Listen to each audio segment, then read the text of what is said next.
नमस्कार. मी गौतमी गोदावरी, पुष्प 24वे. वळवाच्या पावसाची सर येऊन गेली आणि ग्रीष्माने निर्माण केलेली उष्णता गारव्यात परिवर्तित झाली. धरणी ही गंधवती झाली. एकूण वातावरण प्रसन्न झाले. माईच्या पात्रात मात्र जलाचा तुटवडा होता.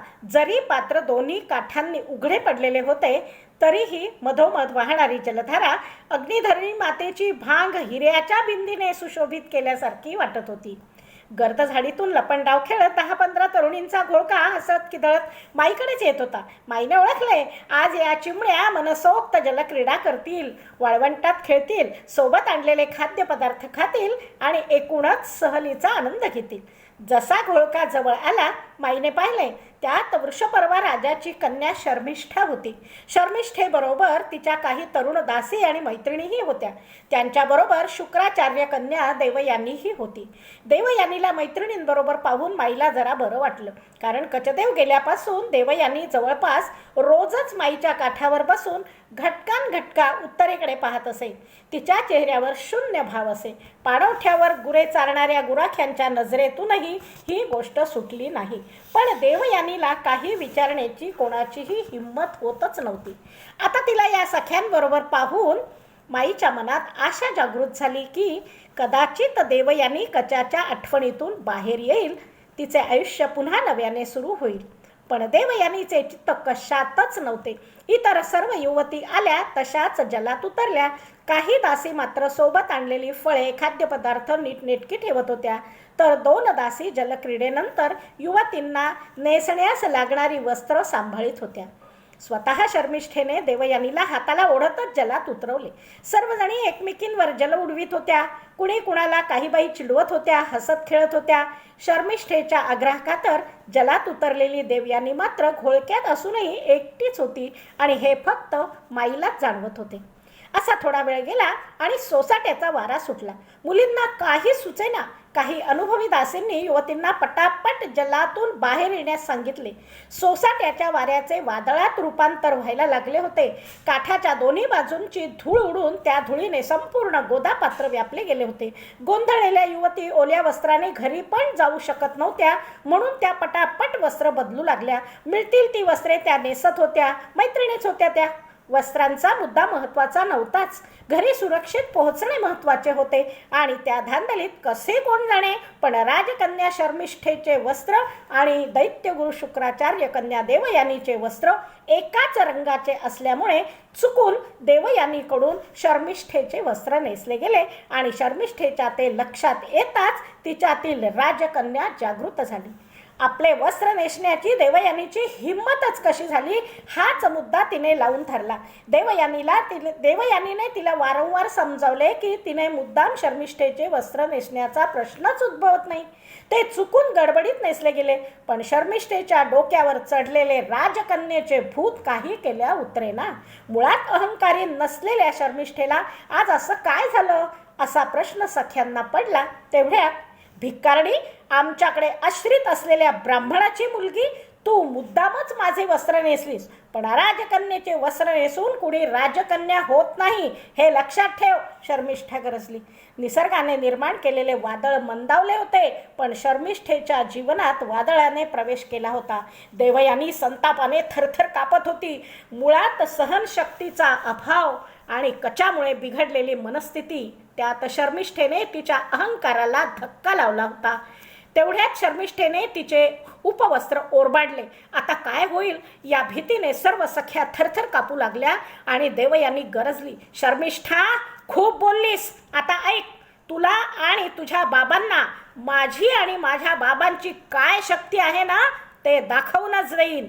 आणि संतापलेली देवयानी वाट फुटेल तिकडे धावत सुटली. तिच्या मैत्रिणी तिच्या मागे धावल्या देखील, पण तेवढ्यात शर्मिष्ठा ओरडली, थांबा ग, कुणी तिच्या मागे जायचं नाही. आता राजकन्येचा आदेश मोडायची हिंमत कोण कशी करणार. सर्व सख्या मागे फिरल्या आणि मुकाट शर्मिष्ठेच्या मागे चालू लागल्या. रंगाचा बेरंग झाला होता. येताना हसत खेळत आलेल्या युवती जाताना स्मशान शांततेत परतत होत्या. नकळत माईच्या मनात आले, आज शर्मिष्ठा जे काही हसली बागडली असेल ते बहुता शेवटचेच. उद्याचा दिवस काय घेऊन येईल ते फक्त प्रभूंनाच माहीत. आणि माईने दीर्घ श्वास घेतला. म्हणाली, कालाय तस्मै नमः. राजा वृषपर्वा, दैत्यगुरु शुक्राचार्य आणि काही मान्यवर मंत्रीगण महत्त्वाच्या राजकीय चर्चेत अडकलेले होते. त्यामुळे राजाही राजवाड्यात गेला नाही आणि आचार्यही आश्रमात गेले नाही. त्यामुळे मुलींचे भांडण त्यांच्यापर्यंत पोहोचलेच नाही.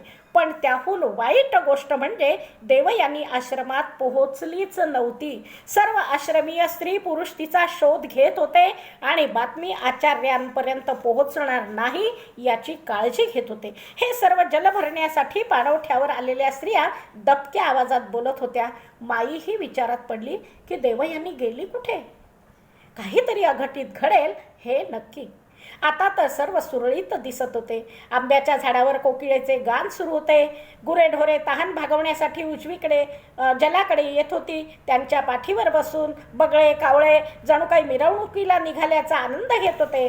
जलातील मासळींची जनावरांच्या खुरांमुळे धावपळ होत होती आणि गडबडलेल्या मासळींवर बगळा ताव मारत होता.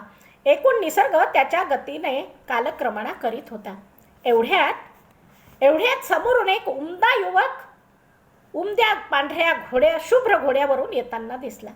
घोडा दुडक्या चालीने येत होता आणि युवकाची नजर शोधक होती.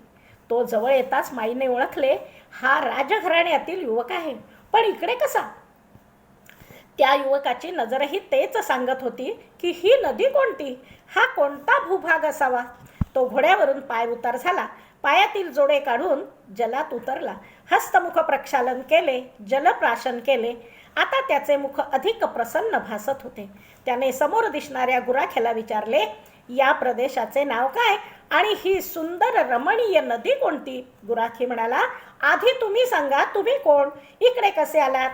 तो म्हणाला, मी हस्तिनापूर नरेश चंद्रवंशी महाराज नहुष यांचा पुत्र ययाती आहे. मी माझ्या सैन्यासह नर्मदेकाठी आलो होतो. नर्मदा ओलांडून पुढे आल्यावर दक्षिणेला जे घनदाट अरण्य दिसले त्यात शिरण्याचा मोह मला आवरला नाही. माझ्या मंत्र्यांनी सहकार्यांनी मला पुढे जाण्यास मज्जाव केला, पण मी त्यांची नजर चुकवून या घनदाट अरण्यात शिरलो. गेले 8 दिवस मी भटकतो आहे. तुरळक ठिकाणी मानवी वस्ती आढळली, पण कोणी माझ्याशी बोलत नाही आणि कोणी बोललं तर ते कळतही नाही. पण इथे मात्र ही नदी पलीकडे दिसणारी वस्ती पाहून ही एक नगरी असावी असे वाटले. आता सांगतोस का काही? गुराखी एकदम अदबीने म्हणाला, माफ करा महाराज, मी आपणास ओळखले नाही. महाराज, हे राक्षस राज्य आहे. हे दैत्यराज वृषपर्वा यांचे राज्य आहे आणि ही गोदावरी नदी आहे, म्हणजे आम्हा सर्वांची गोदामाई आहे. हे ऐकताच ययातीने वाकून गोदा जलाने ओंजळ भरली आणि जय गोदामय्या असं म्हणून ते प्राशन केले. त्याने एक ओंजळ आणखीन जल घेऊन जय त्र्यंबकराज म्हणून तेही प्राशन केले आणि आनंदाने म्हणाला, चला, वाट चुकणं सार्थकी लागलं. सिंहस्थाच्या या पर्व काळात मला साक्षात गोदामाईचे दर्शन झाले.